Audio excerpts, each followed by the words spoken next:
Good morning everybody. मैं हरित wash ने आपके लिए अपने चैनल @हरित QC 5S रूल से रिलेटेड आपके लिए वीडियो बनाया हूँ। और इसमें लास्ट कुछ पार्टों में मैंने आपको डिस्क्राइब किया है, पार्ट 1, पार्ट 2, पार्ट 3 में, कि कैसे कैसे वर्क प्लेस पर वर्क करना है और इसका स्टार्टिंग कहाँ से हुआ था, कैसे हुआ था। जिन्होंने वीडियो नहीं देखी हैं वो पार्ट 1, पार्ट 2, पार्ट 3 देखें। और नेक्स्ट पार्ट 4 में हम आपको आगे वर्किंग से रिलेटेड पूरा आपको एक्सप्लेन करेंगे। ध्यान दें, ये हो चुका है ऑलरेडी आपको।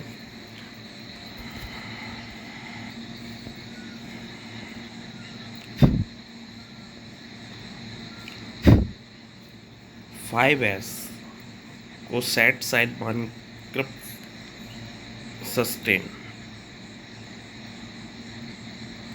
ये पूरा क्रम है। इस क्रम में पूरा होना चाहिए S1, S2, S3, S4, S5। S1 में मतलब होता है शॉर्ट करना। शॉर्ट का मीन्स होता है क्रम में लगा के रखना।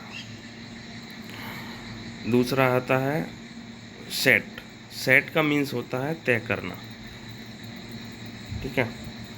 और नेक्स्ट होता है S3। S3 में होता है साइन। साइन का मीन्स होता है उसको चमक के हिसाब से लगाना। फिर होता है मानीकृत, मतलब उसका मानीकरण करना। फिर होता है सस्टेन। सस्टेन का मतलब होता है S5 में सस्टेन मतलब होता है बना के रखना। S1 शॉर्ट में हम इसको एक्सप्लेन कर रहे हैं मोर ब्रीफली, बात समझना। जो पूरा सर्किल था उसी S1 में हम स्टार्टिंग करते हैं, S1 से, जिसमें वर्क प्लेस से ज़रूरी चीज़ों को हटाने पर ध्यान देते हैं, गैर ज़रूरी चीज़ों को हटाने पर ध्यान देते हैं। जैसे उपकरणों का वर्गीकृत करना। उपकरण का मतलब होता है टूल्स टेकल्स, ठीक है। उनको हम अपने तरीके से व्यवस्थित करके रखना। किस तरीके से? अपने काम की जगह पर फर्नीचर लगाना। टूल्स को 3 कैटेगरीज में बांटा गया है, जैसे कि आवश्यकता वाली चीज़ें, और दूसरा है अनावश्यक वाली चीज़ें, जिसकी हमें फर्स्ट प्रायोरिटी में आवश्यकता पड़ती है वो चीज़, दूसरी है अनावश्यकता चीज़, और तीसरी हो जिसकी हमें ज़रूरत ना हो, ठीक है। यह कदम बस ऐसे ही वालों रवैयों के लिए भी मदद करेगा।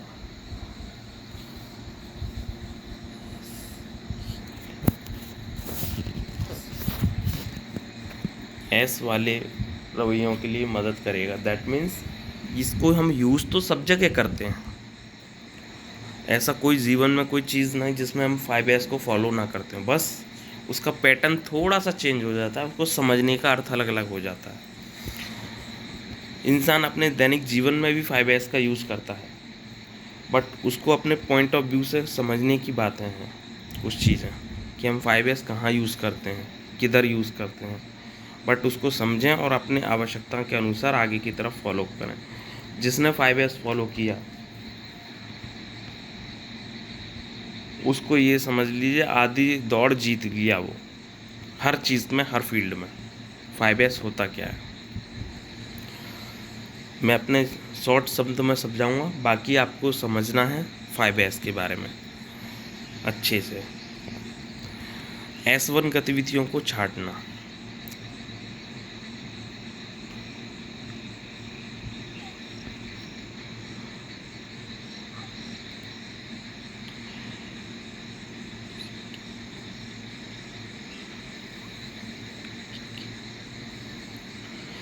फाइव एस गतिविधियों को छांटने में क्या होता है, देखो, इक्विपमेंट,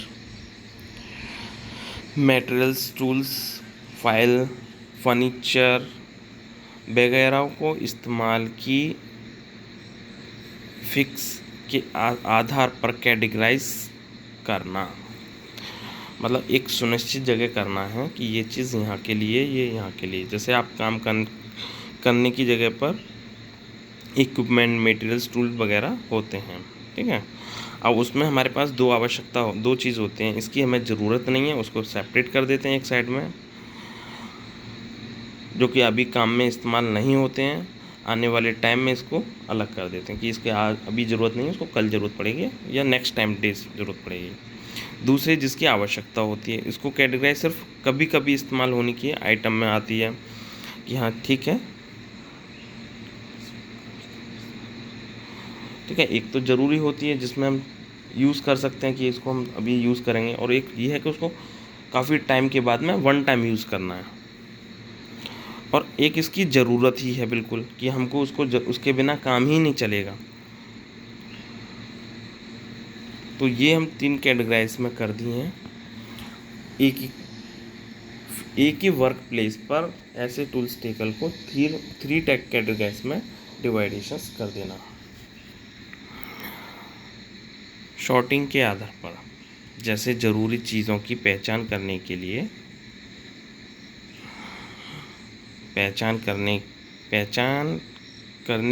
चीज़ों को कैटेगराइज में बांटने, रेड टैग देना, या फालतू सामान, टूटे औजार, पुराने जिंक या फिक्सर, स्क्रैप, फालतू कच्चे माल वगैरह को सेंट्रल स्टोर एरिया में ले जाना। कीमती फ्लोर स्पेस को खाली जगह रखना, जगह का इस्तेमाल करना। इक्विपमेंट्स, टूल में गड़बड़ी मिलना, ख़राब होना या पार्ट्स को गायब होना।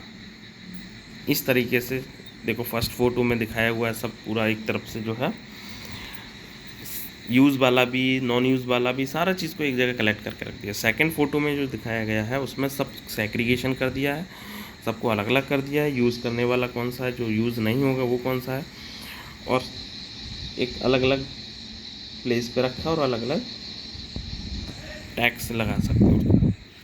अब S2 में क्या होता है, S1 ऑलरेडी डिस्क्राइब कर चुके हैं। अब S2 में सेट होता है। किस तरीके से सेट, जैसे चीज़ों को कुशल और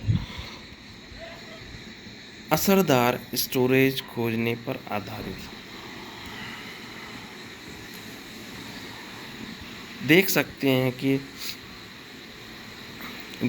हैं, निकाल सकते हैं और लटका सकते हैं, और आगे वाली सोच अपनाएं, जैसे कोई इजीली वे में उसको हम काम कर सकते हैं। उसको इस ऐसे प्लेस पे रखें कि हाँ ज़रूरत पड़ने पे हम विद इन 1 सेकेंड 2 सेकेंड में उसको सेग्रीगेट करके निकाल लें।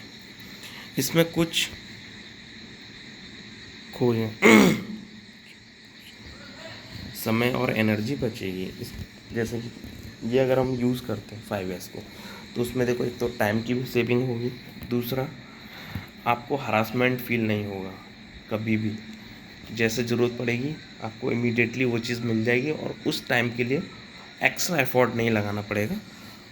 सेग्रीगेशन हो जाएगा तो सारी चीज़ें आपको याद रहेगा कि वो चीज़ कहाँ रखी हुई है और किधर रखी हुई है। S2 एक्टिविटी सेट करना,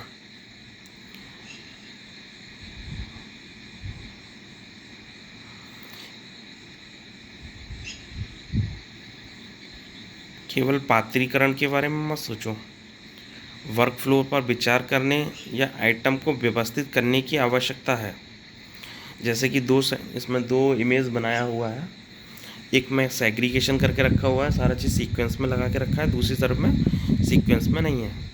आवश्यकता वस्तुएं, जैसे इस्तेमाल होने वाले आइटम, मौजूदा काम, प्रोसेस के साथ काम करने वाले बीच इस बात पर आम सहमति बनाने की ज़रूरी चीज़ों को कहाँ और कैसे रखें, ठीक है। दूसरे में जो दिखाया है जिसमें अरेंजमेंट नहीं है, देख सकते हैं कि ले जा सकते हैं, वापस ला सकते हैं, मगर फिक्सिंग के आधार पर उसे ठीक से अरेंज करें, सीक्वेंस लगा के कौन सा क्रमबद्ध तरीका है, क्या है। आइटम में सही ऑर्गेनाइजेशन के लिए 5S टूल का इस्तेमाल कैसे करें, जैसे कि लेबलिंग, रंग कोडिंग या नंबरिंग या जोनिंग आदि।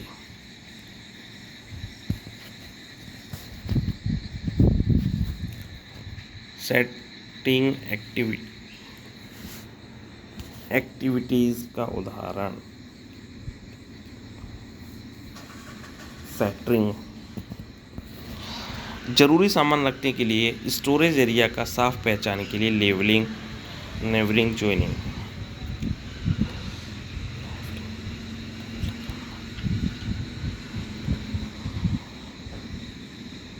गैर ज़रूरी मूवमेंट या ट्रांसपोर्टेशंस और टाइम को कम करने के लिए वर्क फ्लोज के हिसाब से ज़रूरी आइटम्स को सेट करना। इसमें 3 इमेज बनी हुई हैं ऑलरेडी, जिसमें सबसे पहला फर्स्ट इमेज ये शो करता है 5S से पहले हमको क्या करना है। मतलब 5S हुआ नहीं है, उससे पहले हमारा सामान रखा हुआ कवर्ड में, उस कवर्ड मतलब अलमारी में देखो किस तरीके से सामान रखा हुआ है। सेकंड में प्रक्रिया कर रहे हैं हम लोग, उसको सेग्रीगेशन करने के लिए उसमें 4 लोग मिलके उसको सामान को पूरा निकाल के स्टेप बाय स्टेप सबको सेपरेट करना, फिर उसको व्यवस्थित तरीके से 5S के बाद में उसको लगाना। थर्ड वाली कवर्ड इमेज में देखो। अब S3 चक्र, चमक। इस चक्र में S3 देखो चमक में क्या है, अपने काम की जगह की रोज की सफाई करें ताकि फर्श, मशीन या सामान पर धूल ना हो। इससे मालिकाना हक पैदा होगा और काम करने वालों को गर्व पैदा होगा। साफ सफाई होगा तो हमेशा ये ध्यान रखना, ये दोनों चीज़ गर्व महसूस होगा। अब S3 में शानदार गतिविधि भी, जैसे कि फर्श की खिड़कियाँ, दीवारें सफा करें, office automation machine, medicals,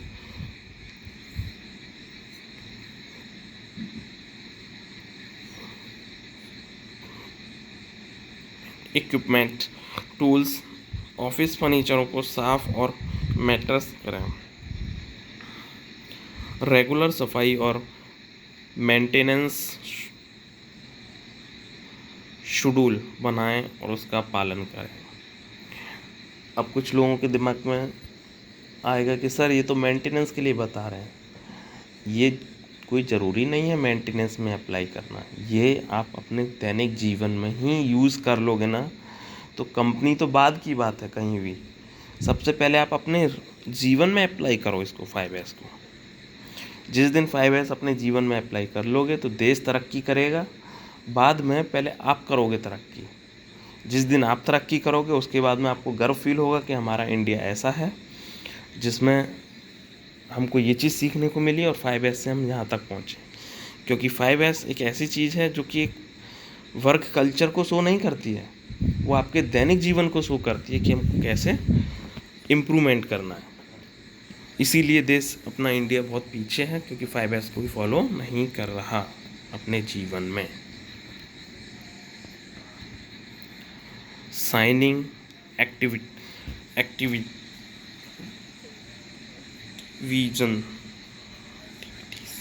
activities के उदाहरण रोज़ फर्श, वॉशरूम, कॉरिडोर वगैरह झाड़ुओं को पोछा लगाना, ठीक है। उपकरण और औजारों को नियमित सफाई रखरखाव रखना।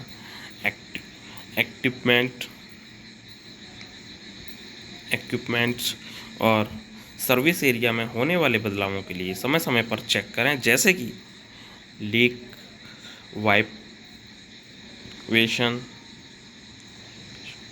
वाइब्रेशंस,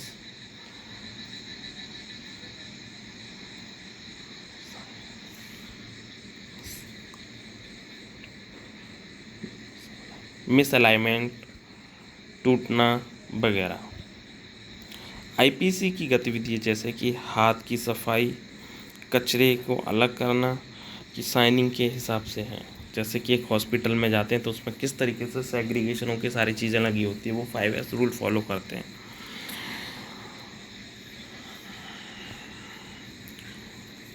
S4 मानकीकरण करना, जैसे कि ऐसा माहौल बना रखें जहां S1 और S3 को पूरे संगठन में एक ही तरीके से लागू किया जाए। पूरा लागू किया S1 पूरे माहौल S1 और S3 को, S1 सेट हमारा और S3, जिसमें S1 में कैसे करना है वो चीज़ बताई गई है और S3 में उसके साइनिंग के हिसाब से बताया गया है। कर्मचारियों को इन स्टैंडर्ड्स को बनाने में एक्टिव हिस्सा लेना होता है और एक्टिव हिस्सा लेने का मौका मिलता है, मगर लेना भी चाहिए बढ़ चढ़ के इसमें, क्योंकि हर जगह हर प्लेस पे कुछ ना कुछ डिफरेंट मिलेगा सीखने को। इसलिए S4 गतिविधियों का मानकीकरण करना। S1 S2 S3 जैसे कि एक इमेज में दिखाया है, अपना इमेज में जारी रखने के लिए S1 S3 इम्प्लीमेंटेशंस को स्टैंडर्डाइजेशंस करने के लिए मैकेनिज्म डेवलप करना। और सेकंड वाले इमेज में दिखाया गया है स्टैंडर्डाइजेशन से काम में बराबरी आएगी और प्रोडक्शंस लेवलिंग और स्मूथनिंग।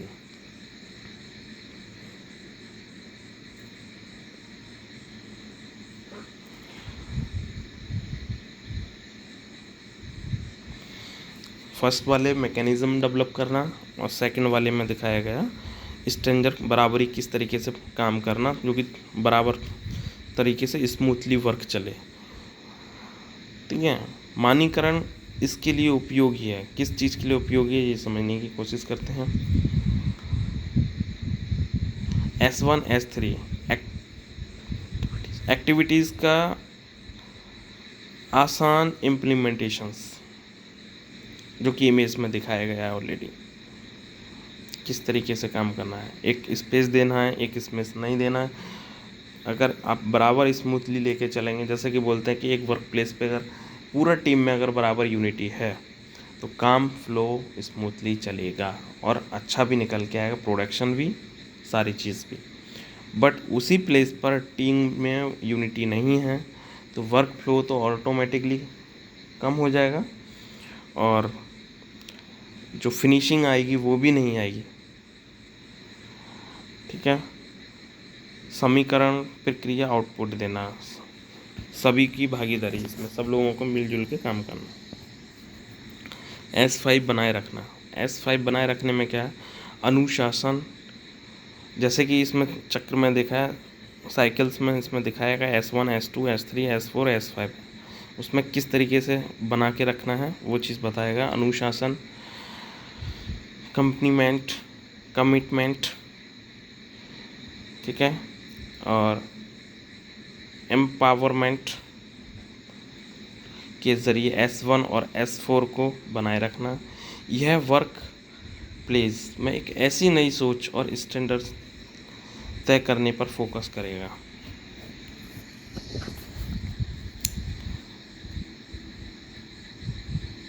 अब क्रम और मानकीकरण के हिसाब से उनको S5 में डिफाइन किया गया है, ये देखना।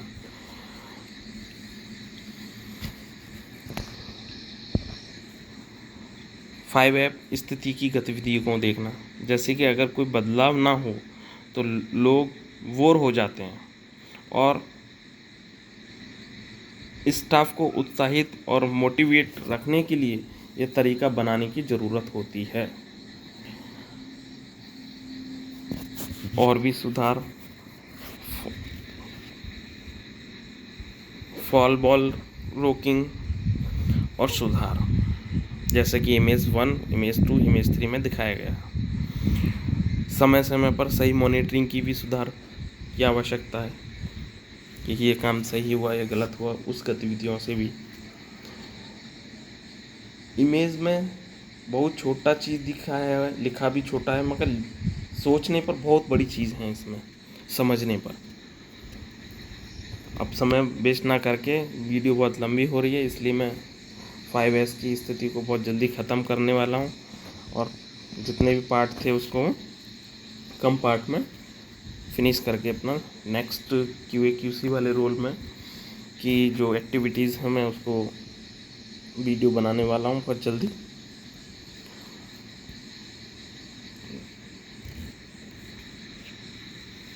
सस्टेन एक्टिविज़न का उदाहरण,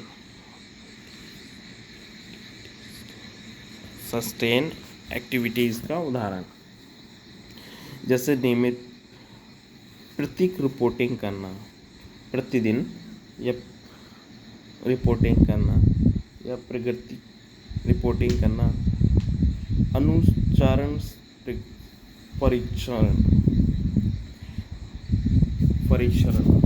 ठीक है।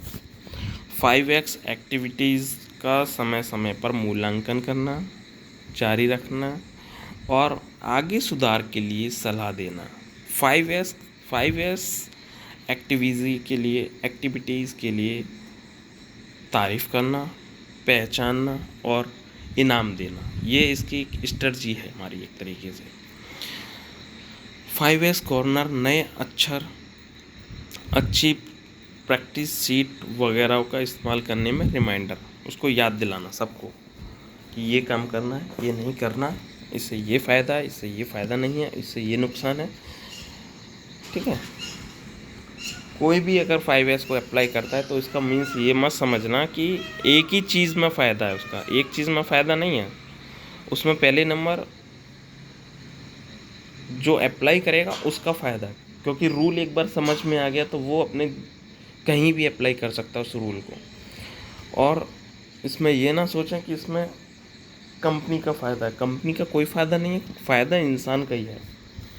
वो कैसे, वो आपको दैनिक जीवन में समझ में आएगा, कहाँ पर इसका हमने यूज़ करके यहाँ तक पहुँचे।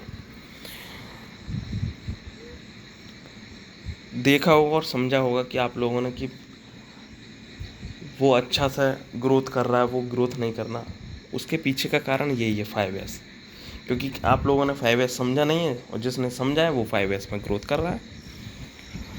इसीलिए उस चीज़ को समझें और हर चीज़ में ग्रोथ करें आगे की तरफ। 5S का संकल्प क्या है, संकल्प ढांचा क्या है?